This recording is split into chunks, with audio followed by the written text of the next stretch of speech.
বাসায় ফিরতে এত রাত হলো কেন?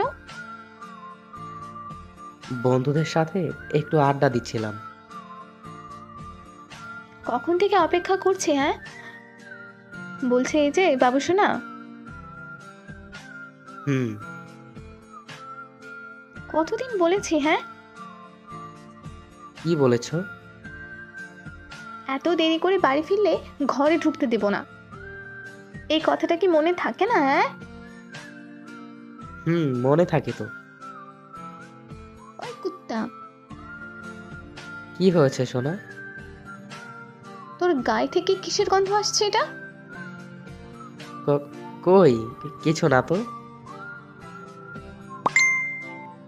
তাড়াতাড়ি বল বলছি। আরে বাদ দাও তো। কি বাদ দিব, হ্যাঁ? তুই আজকেও সিগারেট খেয়েছিস কুত্তা? না, খাইনি তো। সত্যি খাইনি সোনা। আচ্ছা, আমার মাথায় হাত রেখে বল। কি বলবো জান? তুমি আজকেও সিগারেট খেয়েছো কিনা সেটা বলো। সরি পাখি, মাত্র 2টা খেয়েছি। তুমি আবার সিগারেট খেয়েছো? সরি জান, আর কখনো খাবো না, প্রমিস। তোর সাথে আমার কোনো কথা নেই।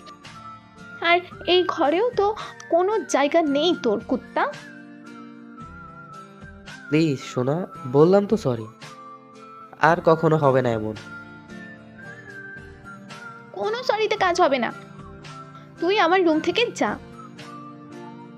সরি পাখি, তুমি যা বলবে তাই করব।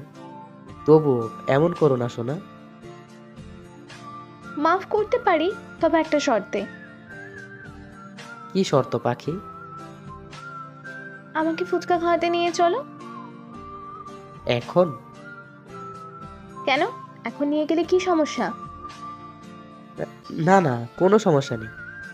এখনই যাবো তো নিয়ে। হুম, তুমি ফ্রেশ হয়ে নাও, আমি রেডি হচ্ছি। আচ্ছা সোনা।